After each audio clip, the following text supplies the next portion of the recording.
ये कहानी है हारिस की, जिसे क्रिकेट खेलने का बहुत शौक था और इसी शौक की वजह से उसे बहुत जिल्लत और तकलीफें उठानी पड़ी। तुम रोज स्कूल से आकर क्रिकेट खेलना शुरू कर देते हो और पारे से लेट हो जाते हो। मामा प्लीज थोड़ी देर और खेलने दे। मुझे बैटिंग करने का बहुत मजा आता है। आज मैं तुम्हें इस पारे से छुट्टी नहीं करवाऊंगी। चलो अब जल्दी चलो। तुम्हारा रोज का मामूल है देर से आना। आज तुम्हें इसकी सजा मिलेगी। देखो सब बच्चे छुट्टी करके जा चुके हैं। अब तुम्हें खड़े होकर पारा पढ़ना होगा। चलो हारिस, अब अपना होमवर्क कर लो। अभी तो स्पारा पलते आया हूँ, पहले खेलूं फिर होमवर्क करूंगा। मेरे बेटे, मैं जानती हूँ तुम्हें क्रिकेट खेलना कितना पसंद है, मगर खेल के साथ साथ तुम्हें अपनी पढ़ाई पर भी ध्यान देना चाहिए। वाह, क्या जबरदस्त छक्का मारा है तुमने। सारे दिन खेलने के बाद जब रात को हारिस पढ़ने बैठता है तो उसे नींद आ जाती है और वो सो जाता है। अब ये रोज का मामूल बन चुका था। वक्त गुजरने के साथ साथ हारिस पढ़ाई में बहुत पीछे रह गया। हारिस 7वीं क्लास में फेल हो गया और अब डांट टपट रोज का मामूल बन गया। एक दिन हारिस का बड़ा भाई उसे समझाता है। हारिस, मैं भी तो कॉलेज जाता हूँ और घर आकर मैं थोड़ा आराम करने के बाद पढ़ता हूँ। शाम में मैं खेलता हूँ और रात में मैं दोबारा पढ़ता हूँ। इस तरह मेरे नंबर भी अच्छे आ जाते हैं और मेरा खेल का शौक भी पूरा हो जाता है। तुम्हें अपने इस नकम्मे लड़के की जरा फिक्र नहीं, जब देखो खेलता रहता है। बहुत कोशिश की मगर इसके क्रिकेट का जुनून तो बढ़ता ही जा रहा है। अपने साथ साथ दूसरे बच्चों को भी खराब कर रहा है। तुम अब 9th क्लास में पहुंच चुके हो। अब मैं तुम्हारी कोई शिकायत नहीं सुनना चाहता और ना ही तुम्हारे हाथ में ये बैट देखना चाहता हूँ। खेल के दौरान हारिस एक जोरदार शॉट लगाता है और इससे घर का शीशा टूट जाता है। इतना बदतमीज लड़का, ये तरबियत की है आपने इसकी।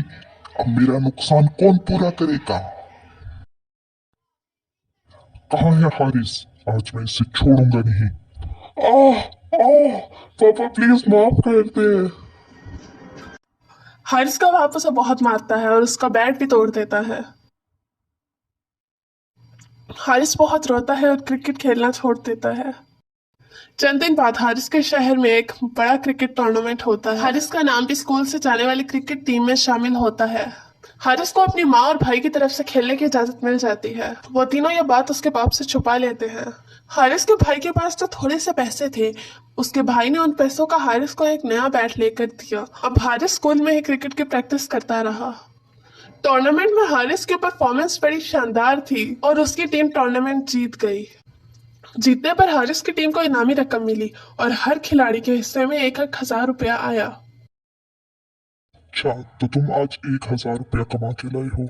इस 1,000 रुपये से मुझे इस घर का किराया देकर दिखाओ, अपने खाने पीने का खर्चा उठा के दिखाओ और अपने स्कूल की फीस अदा करके दिखाओ।